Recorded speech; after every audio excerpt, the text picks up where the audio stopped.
Yo, yo, what's going on, everybody? Welcome back. We are finally back this week. Sorry to you guys, I wasn't able to do last week's chapter, or I think it was 2 weeks ago because we had that break. I wasn't able to do that because I ended up having a lot of stuff to do with work, and then also just because it was the 4th of July, so the holidays included, I was just really busy during that time, so I wasn't really able to do much when it came to trying to get everything, I guess you could say, together for the stream. So I just decided we'd do another week where we're doing two chapters again. Um, so today, guys, we're actually going to be hopping right into it. Please be sure to like, comment, or subscribe to the channel and on this video. And I will also be starting off with, again, chapter 1119 titled Emeth. Now, I have read this chapter, so I know a pretty good amount about it. But my main thing is I want to make sure to run that through with you guys so we kind of have a little bit of consistency here based on the last chapter reaction. So we're gonna start off from here, and we're pretty much gonna go right into the chapter. Um, all right. So chapter 1119, Oni Child Yamato and the Holy Inari Shrine Pilgrimage, Volume 9. Kibi getting stoned. Kibi getting stoned by kids who resent Kaido. And you can see Yamato here traveling throughout Wano, and basically the kids there just kind of hating on her because she's related to Kaido. Oda's editor notes last week said, hold on, give me 1 second. Oda's editor notes last week said, I got shown Luffy on the Las Vegas Sphere. Hopefully someday I'll see it with my own eyes. That was pretty cool. Okay. We're gonna go down here. Let me see. Go, Stussy. You knew this would be my response, right? Friends, don't make me laugh. I did respect you. You were a relentless associate, but nothing will sway Lucci when he comes back. Also, just as a thing for you guys, I might try to get the setup a little bit different here, but the reason I'm looking this way is because my second monitor is this way. So the monitor that's more facing towards the camera, I actually have for you guys for the chats and everything. I might try to flip flop this setup, but for right now it works, so I kind of just have this going on. But if you ever wonder why I'm looking more this way, it's because my monitor is this way. But back to the chapter. I did respect you. You were a relentless associate, but nothing will sway Lucci when he comes back. Kaku, I leave. And then you have Kaku looking devastated. And then we get to the most controversial panel of the whole last 2 weeks. We have Gear 5 Luffy and Gear 5 Bonnie. Ah, yeah, yeah, yeah, yeah. This is gonna be a blast. It kind of sounded like Dory there or something. That's Straw Hat's face. It's just like his bounty poster. Nika. Two Nikas. I see. He made a phasma. Man, this word's so hard to say sometimes. A fa- phasimal. I don't know what it is. She basically made a fake with her age powers. Don't get ahead of yourselves, guys. Nothing hurts these guys. Wow, guys, I'm sorry. My reading is going crazy because of that word. Anyways, guys, nothing hurts these things, even if they're sliced up or crushed. That's why I want to. And then we have one of the Gorosei blasting down on Luffy, and then he's saying, "Give it your all and hurl me at him full force." Wow, I just took that blast. The panel actually looks pretty crazy, so I don't know. Seeing it like on this screen versus when I was reading it before on my phone is definitely different, but it's pretty cool. Um, so all we can do is throw you straight at it.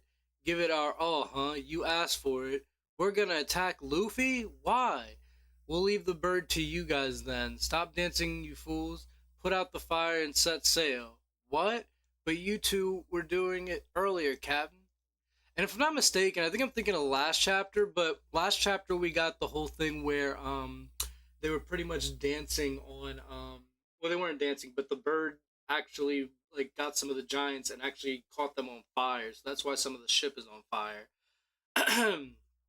All right, so we go down. We see Luffy in this crazy balloon Gear 5 form, grabbing the bird by his wings, and then he's saying, "Hurry, while I've got a hold of it." And then we've got Sanji saying, "Captain's orders are absolute. Bonnie-chan, Ifrit Jambul, hell." And then we've got Frankie, impactful strong. And then we've got Bonnie going, all right then, giant Nika, memories, right? Punch. Youch, that hurt, says Luffy. And literally he's getting blasted towards the bird.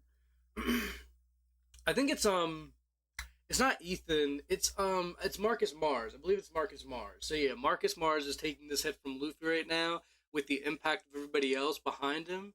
And then Bonnie going crazy saying, huh? It hurts. And then Luffy's just screaming. And then you see Ethan literally getting freaking blasted right now. And he's kind of taking in Ethan, or not Ethan, Marcus right now. Ah, man, the Gorosei's names are so hard. Give me 1 second here. Hold on. Bird Gorosei. One. No. Why does it?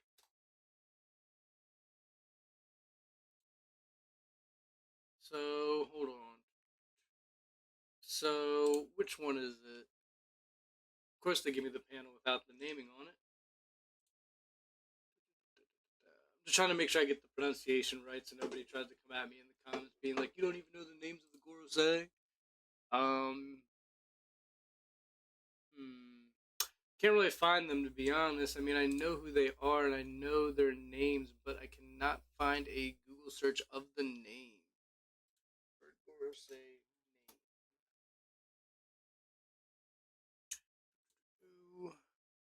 Yes, St. Marcus Mars. I was right. Okay, so we have St. Marcus literally taking the shot, and Luffy saying, "Of course it does. You guys are using hockey. Now, gum, gum, don't let up, Bonnie Chan. Keep going till you've crushed the life out of him. What's wrong with you guys?" And you have Bonnie looking all funny because she's in Gear 5. And then you have Luffy going, "Booming Dawn Balloon." And he sends Marcus flying to the point where we get a Team Rocket takeoff. All right, it's gone. It won't be back anytime soon. Let's get going, guys. Yeah. What about Usopp and the others? They were meant to fly down here, fly down and meet us here, but they're late. I'll go check. Atlas Chan. Oh, Sanji's going like, Atlas Chan? York is monitoring us. Lilith, where? And then we cut to the Iron Giant saying nothing of the sorts. That's why Whole Cake Island. Huh? Whoa.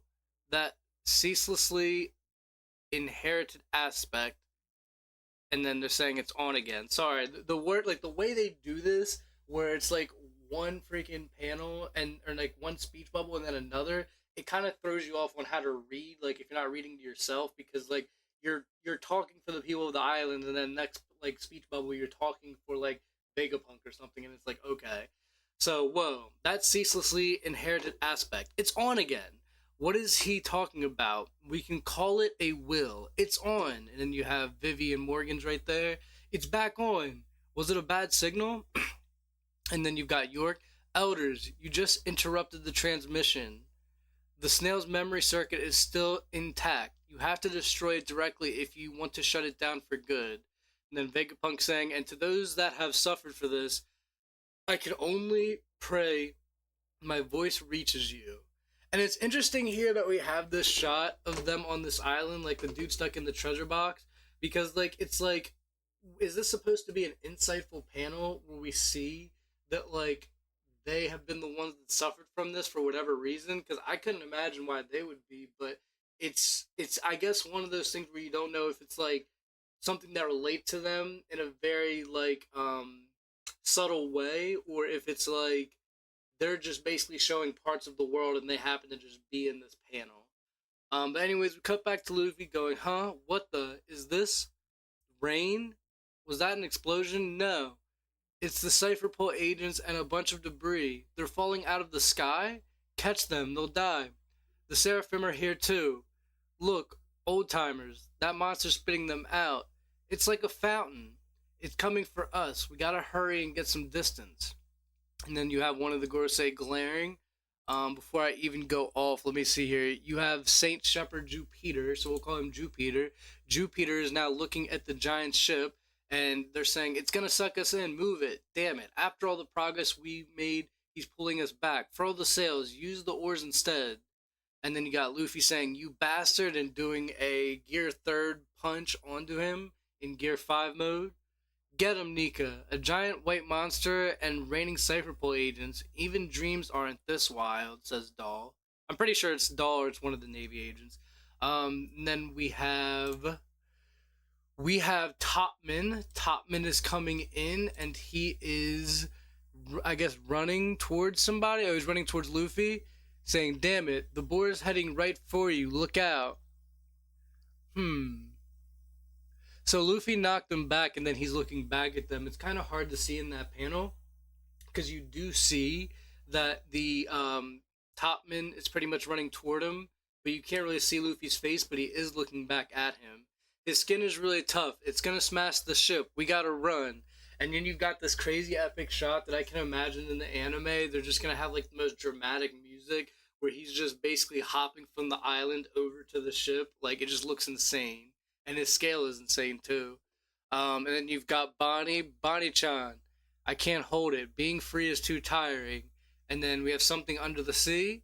Joy Boy looking down with probably observation Aki.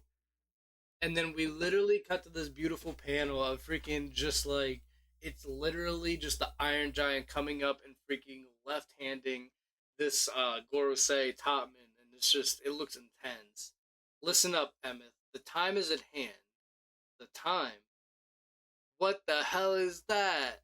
Robot! So you've got Gear 5 Luffy, who of course is amazed at this. I definitely like this chapter. I mean, there's not much to review because it's kind of like everything already happened, so it is cool. But I will say that when it comes to looking at this, it's just cool that like the Iron Giant just comes up out of the water and straight slugs the Topman. I always want to say the Gorosei, but I'm trying to get used to saying their names versus the Gorosei. But it is pretty cool. And then I gotta say, I do like the fact that like when you go onto these panels, I don't know if anybody else noticed this, but I don't know if this is a thing. But particularly, maybe it's just like a random like just coincidence. But I feel like it's kind of crazy that Luffy threw a left punch at Jupiter, and then the Iron Giant throws a left punch at Topman, as if like he was controlling the robot or something. I don't know if that's what's going on here. Maybe it's just they both threw a left punch and that's just it coincidentally. But I feel like there could be some up with that. But very good chapter though. It did feel like a long break. I know it was for last week and everything, so it's kind of crazy we're reviewing it now. But we are going to review the chapter from here and pretty much go on to 1120. So let's go. Ooh, all right. Before we hop into this, I'm just gonna look real quick. It's pretty cool just seeing Oda's cover work. I like to appreciate all the artwork. It's titled Atlas, by the way.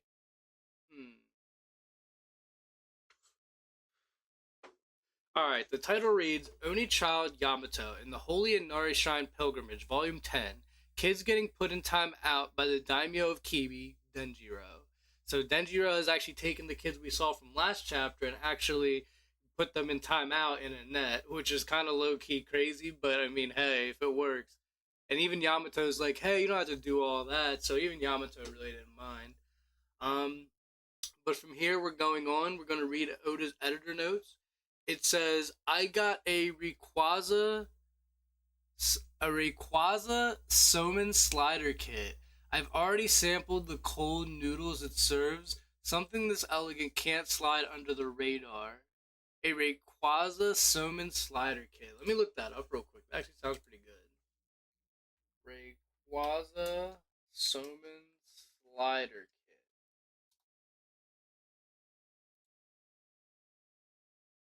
Huh. A Rayquaza Somen slider kit? So, like, huh. Like, I see it. It looks interesting, but I'm like, okay. Wait, let's just. Something's like can't go slide under the radar. So, like, I mean, I'm not exactly sure how this works. Does it, like, spit out noodles, I'm guessing? Is there, like, a video for this? Hold on.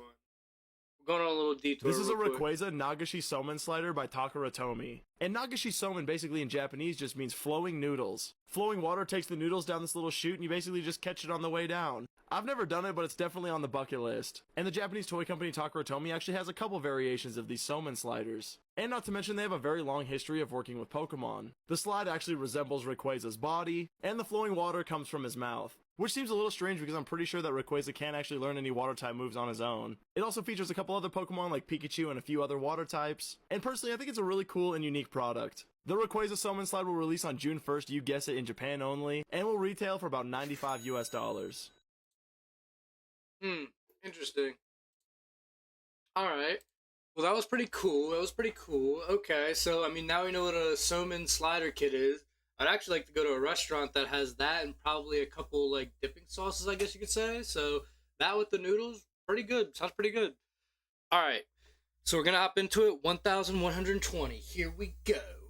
Alright. So, 26 years ago, Punk Hazard, a genius in his prime, I implore you, Vegapunk, please aid us in our research. It is imperative that we study the Void Century. The world's history can't remain shrouded in darkness. Our research requires expertise in numerous fields. I work for the government now. I can't afford to leak my findings. And then you've got something growling. Looks almost like a dragon. So I guess he had a pet dragon or something back in the day. He's talking to younger Clover.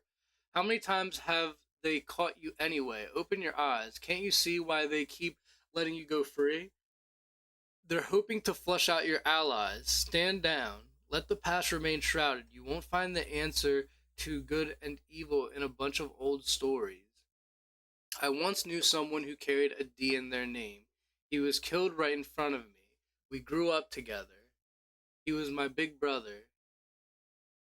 His real name was Clium D. Clover? I want to say Clium because they put the little asterisk above the I, so I think it's Clium D. Clover. We were only friends. Oh wow, so that's like the flashback part behind him. On that day, I lied to save myself. Tell me, how am I meant to accept a world where you can't die just for having the wrong name? History will only continue to be suppressed and the people will never know. And then you've got Vegapunk, younger, looking very shocked there. Kind of crazy seeing him with that, like, I guess you could say, like, Hulk Hogan mustache goatee combo. It looks pretty interesting. I'll forget about what you just told me, but I'm afraid I can't help you. Do your best to stay safe, Vegapunk. Sorry, I'm taking a pause for a second. I'm just looking at the panels because, like, it's just interesting seeing them younger, and I'm just seeing if there's anything else in the panels. The voices of the past call out to you. Just wait. I'll solve this puzzle, and when I do, you won't be able to ignore them. 22 years ago. So we went from 26 years ago to 22 years ago. Did you hear the news from West Blue? O'Hara came face to face with a buster call. Take a look. It's the biggest massacre ever. They finally got that archaeologist Clover. Shoo, no. That's what happens when you look into the Void Century. No one's gonna make that mistake again. And then you got Vegapunk looking solemn. I implore you, Vegapunk. And then it says, I guess he's looking at Nico Robin's wanted poster as a child. Oh, it looks like some brat survived. And then, you must have had a chance to escape. Clover. So, okay. So, he's thinking that maybe he escaped. That's interesting. I guess that's what he's thinking when he's younger. And then he gets to O'Hara. And that's where part of this flashback is still emanating. We have the Vegapunk we saw in the flashback with Dragon now saying, you chose death. Was passing on your research that important? You fools. Did you really expect someone to be curious enough to follow in your footsteps after this? And then I think, are cutting back to the present on Egghead Island. Someone once told me that the voices of the past call out to you. History is written by the victors. And the words of the vanquished are usually cast into a deep, dark ocean. That being said, their truth can still come to light if the oppressed carry it on their backs and endure. And this is just a crazy panel because we have Chef Zeph and everyone at the Baratier We have the slaves working on the bridge, and the slave masters and everything. We have Robin, who looks like she's crying because she remembers the words of what Clover said that Vegapunk is talking about. And then we cut to the top of Egghead, and they say, "Hey, what are you doing? For my part, I am leaving this to the world. Hurry and blast off," says Zoro. "It's no good, we can't. That old centaur is gonna keep attacking. We're finished if he does. The ship can only fly for a kilometer. If the geezer disrupts our trajectory even a little, we won't make it." Hmm.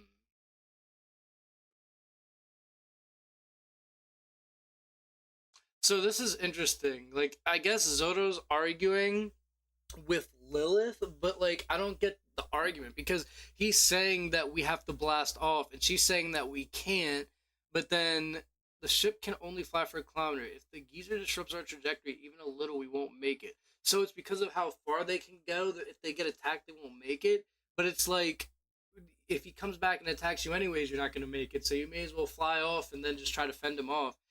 It's definitely a weird conversation they're having because they're both basically arguing about going. Just the one's worried about if Ethan is going to disrupt their flight pattern, which I get, but it's like, well, you kind of got to go no matter what. Otherwise, you're going to deal with this dude. All right, tangent over. Sorry, y'all. Sorry. So we have a shot of Ethan looking menacing and Lilith saying, "The wind's blowing north, and that's reducing our lift. Any further jolts will make us fall short of our projected landing zones. According to my calculations, if we miss the ocean, our damages will be critical. We have to get rid of him first." And then it looks like a shot of Ethan behind Lilith, just going crazy. And then we go down to all right, I'm gonna admit it. I think this panel is crazy because he straight drew Lilith from behind, but I think Oda put a little bit of emphasis on the booty. Being honest with you, because I looked down and like the shot was just kind of crazy. So I think Oda did that on purpose. I don't care what y'all say. That shit crazy. But all right, back to the chapter. Back to the chapter. All right, so then we have Oh, what? Wait, hold on. Wait, misinterpretations going crazy right now. All right, so we have a shot of Atlas literally left hooking Lilith, and then Zoro saying, "Huh? Atlas?" And then why did you do that to Lilith? And then Atlas is just like, wait, what? And then I'm okay, hold on, because I don't know what's happening in these next like panels, but it almost looks like she's killing Lilith. So Atlas is like breathing heavy. It looks like she grabbed Lilith, and there's a snap sound. So it's like, did she just snap her neck? What is the snapping sound? I don't understand. Like, did she like catch her head? Like, what happened? "I'll leave her in your hands, huh? Take off. I'll make sure you make it in one piece." How ironic. One piece. But anyways, I don't know. That panel there's a little bit confusing because of the Snapchat bubble. It's like, did she like grab her before her head fell, or what even happened there? And then, okay, she says, "What are you talking about?" And then Lilith's axis has been severed. Atlas is the only one left. So, okay, I don't know exactly what she did, but I'm guessing she did something to Lilith to probably disrupt. I don't know why I said that like that, like Lilith. Anyways, yeah, I'm going crazy right now. Anyways, I think the snapping sound was her somehow taking out the access that York has to Lilith. So that's what that is. It's very confusing unless you go down a little bit.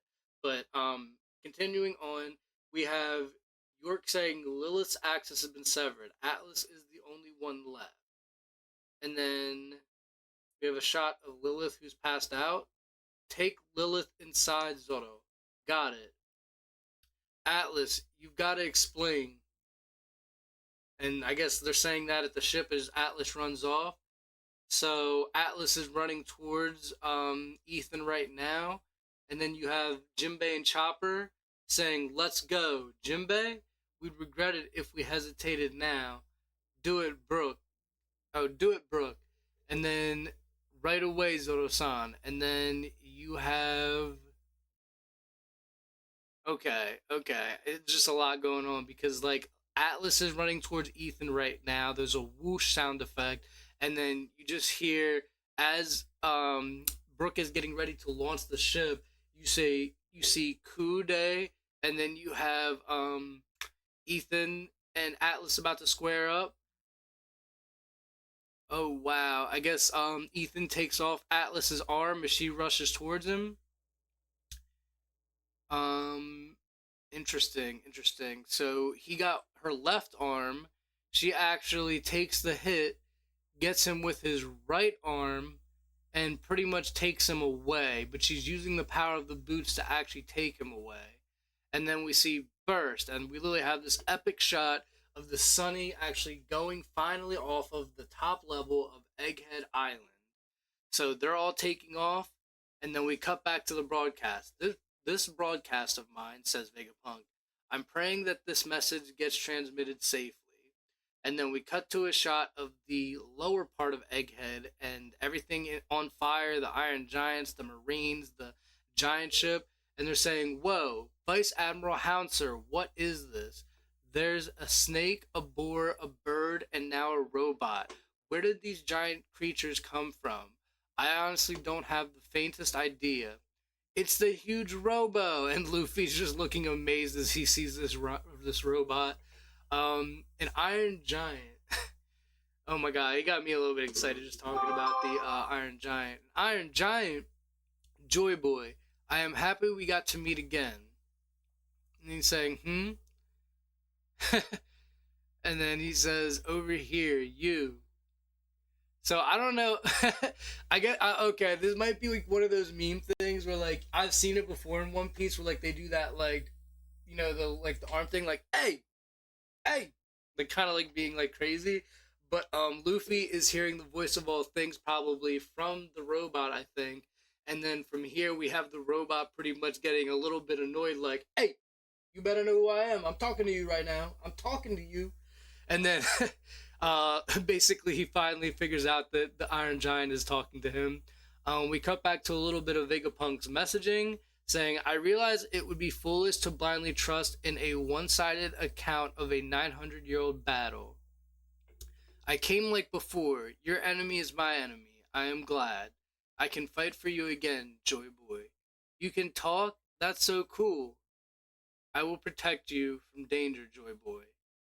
I like the shot of Luffy that Oda drew because Luffy looks purely like a kid here, and then it's just interesting. But this always makes me think sometimes to like the way he looks there and the way the giant is talking to him always makes me think back to when Kaido said, "Who are you?" Because even though he's supposed to be the embodiment of Joy Boy because of his powers and everything, it's like I always feel like Luffy is somebody else or could be somebody else because of the devil fruit he ate.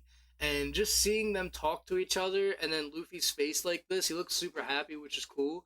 But it just always reminds me of what Kaido said, asking like, "Who are you?" You know. Um, so okay, we go down and we see the Gorosei. We have Saint Jupiter and we have Topman. We must pound them to dust. It seems Vegapunk's speech is all but over. And then we have the giant saying, "Let's go. Hey, Straw Hat, is he a friend?" "Not really. He was saying something about protecting some guy called Joy Boy. Who even is that?"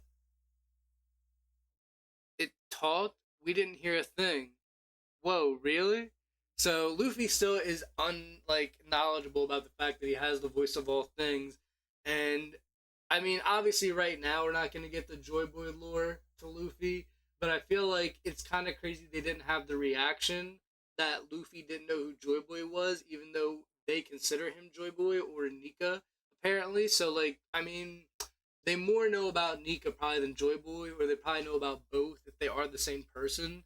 But I think from here it's kind of interesting seeing him say some guy called Joy Boy, and maybe this says that the Giants don't actually know that Joy Boy was Nika because otherwise they would have been surprised that Luffy said he didn't know who Joy Boy was.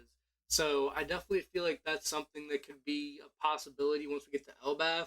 Maybe they'll make the relation that Joy Boy was Nika, or maybe that'll be dropped sometime later. Welcome to the one viewer too. We are like midway, if not close to the end of chapter 1120. I will be probably reviewing everything that was going on in this chapter, but before that, we did 1119 because we pretty much didn't do the chapter review for the last week. So right now we're going through 1120. Continuing on, um, enough chit chat. Shoot, we can't let them get away. Yes, ma'am. And then we see the cannons firing off towards the giant ship. But I think we should be able to scrutinize and learn about the past from every perspective possible. I only wish I had more time. So Vegapunk is pretty much just going over what he wishes he would have done when the Void Sentry was being researched. So that's pretty cool.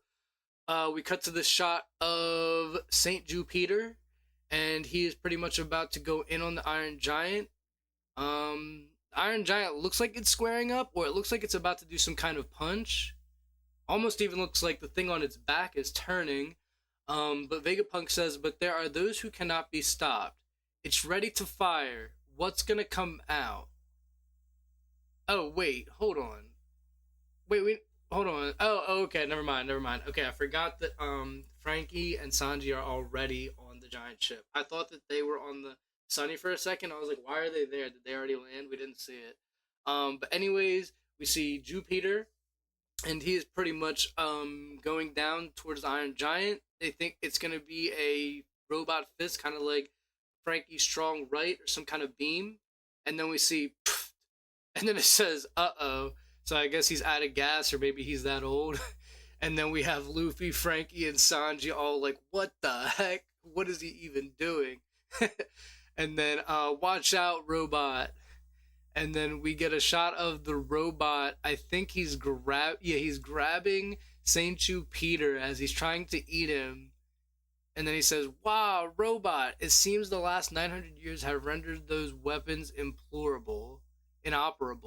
So yeah, it was the age. That robot's been like basically just in existence for so long that all of its weapons are just. So yeah, that was pretty cool. Peter, crush them where they stand. End this transmission once and for all. And then we see, oh my god. I always get the names. It's the names. Oh my god. I'm gonna get it. Give me 1 second. I know who it is. I'm not checking the tab. It's freaking, oh my god, dude. It's just, okay, fuck it, man. Hold on. Saint J. Garcia. Like, I swear, because I'm learning so many of their names, it's like so hard to actually like keep up with each individual name and the form back to back. Like, I don't know if it's just me or not. Like, I'm so used to just saying the Gorosei in general, and I've known Saint J. Garcia since obviously he went onto the ship with Kizaru, who obviously that's whose name I remember because you know some characters I do, but like we haven't actually individually seen Saint Saturn since like it's been a little bit. It hasn't been too long, but like actually focused on him before all the Gorosei pulled up. It was like maybe like 20 chapters ago about. So like I don't know. Anyways, let me get back to it. So we see Saint Saturn, and he is jumping onto onto the giant ship, and will not let you escape. And he's literally on the ship, and they're all freaking out because they're like, "What the heck? This freaking spider just jumped onto our ship." Kuma, Bonnie, and then you've got a shot of Kuma looking absolutely destroyed. I like this panel Oda drew. It looks cool. We've got Bonnie obviously de-aged, and then we've got Sanji going, "Huh?" And he's looking up, and he sees the Sunny. He says, "That's the Sunny," and hold on tight, we're going down. So we have the Sunny flying down towards the giant ship. Are we gonna make it? You can kind of see like the coast and then the actual like the ship, so that's pretty interesting. But then we cut back to Atlas and Ethan says, "So you mean to make a grand sacrifice of yourself?" And then yeah, he just pretty much takes Atlas out. "Nah, I'm just lending a hand."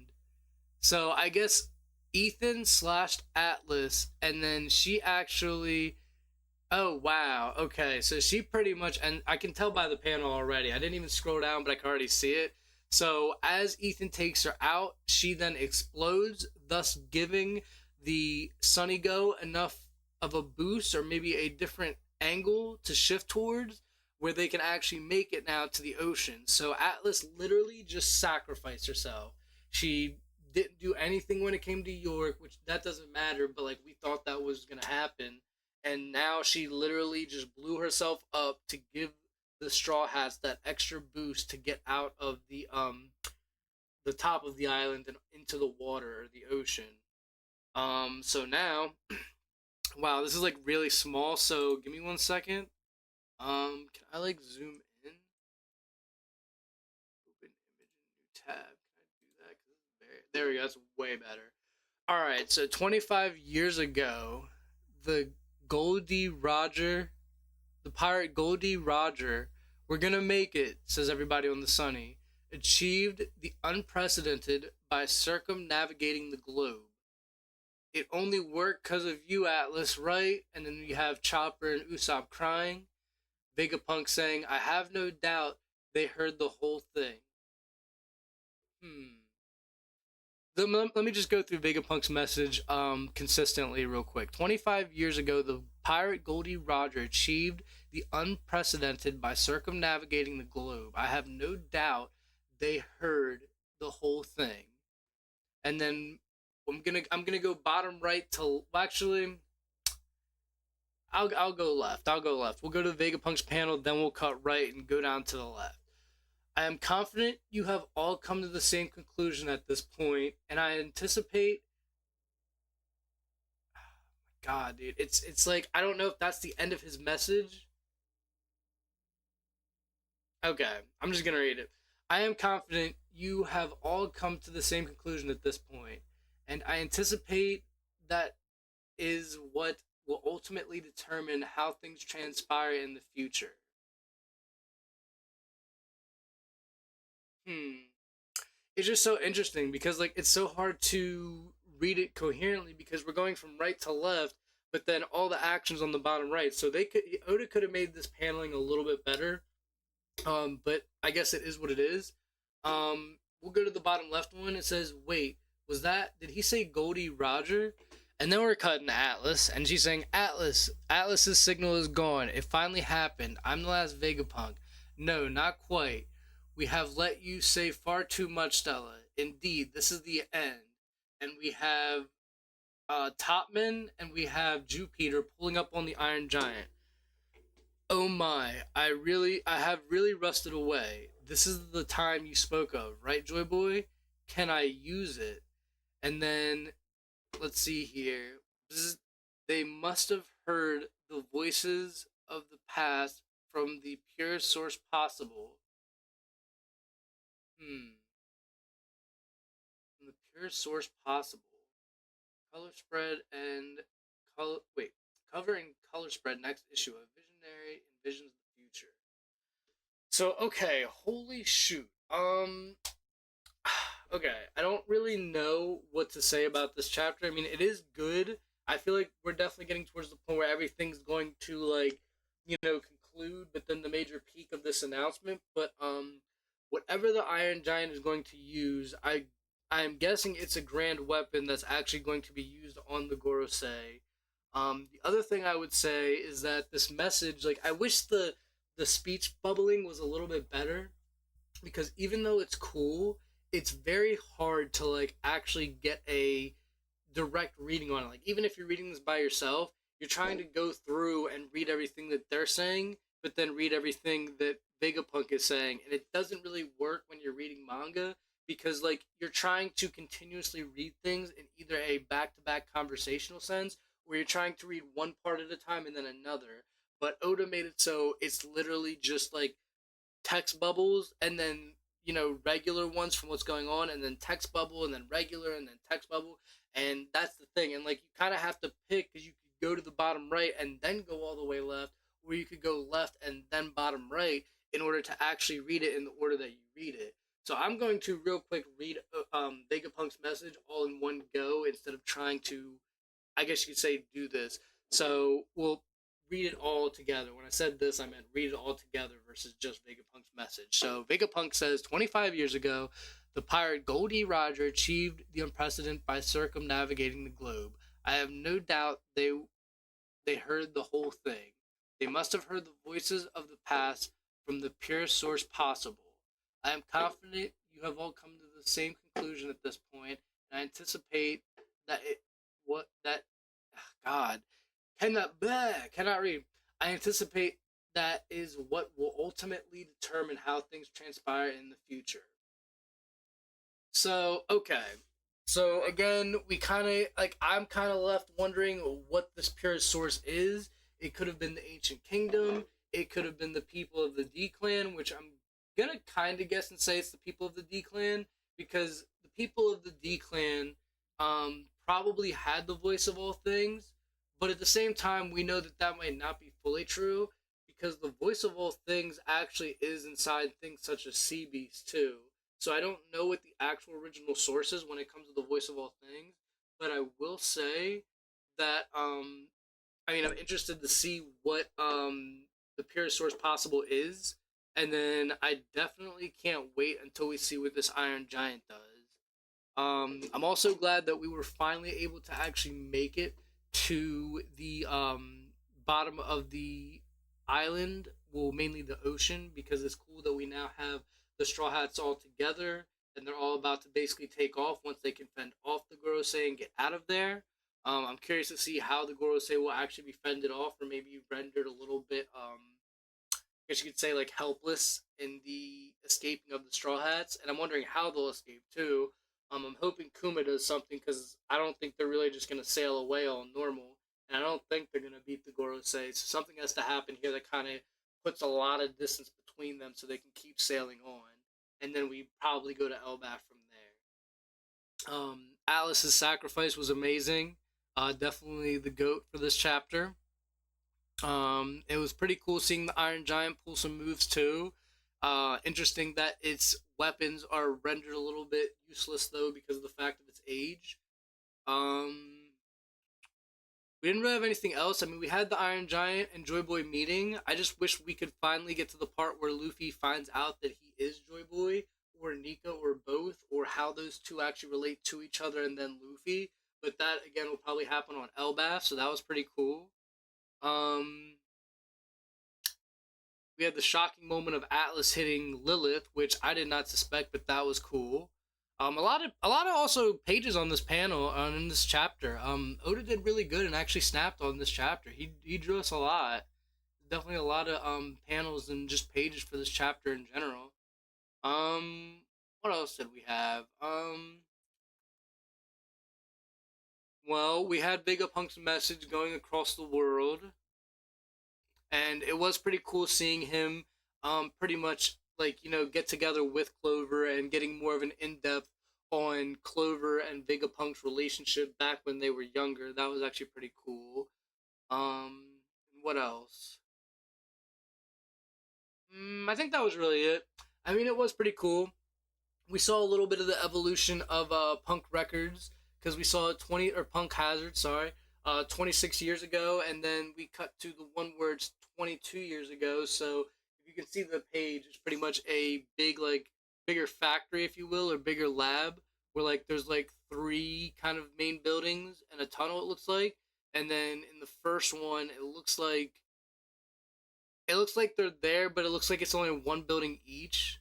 It looks a little bit separate. Maybe it's the angle, but either way, the tunnel's still there too. But yeah, it's just pretty cool. This was a good chapter. I definitely enjoyed it. Yeah, I mean that was really it. Guys, I just want to end it on this note. I really have no theories past like I just hope we get to see what this weapon is that the Iron Giant is going to use.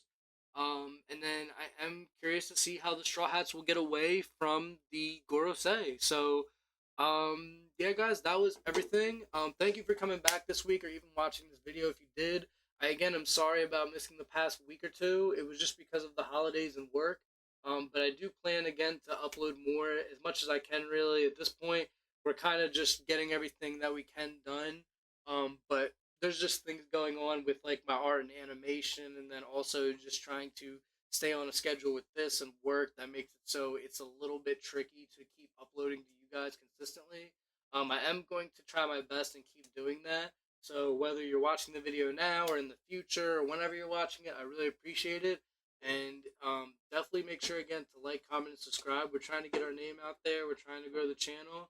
I know there's a lot of YouTubers out there that cover One Piece content, but we will get ourselves out there too. We just need to keep going, and so do you guys if you have that kind of goal. So, without further ado, that was 1,119 and 1,120. So, thank you guys for watching again, and have a good one. See ya.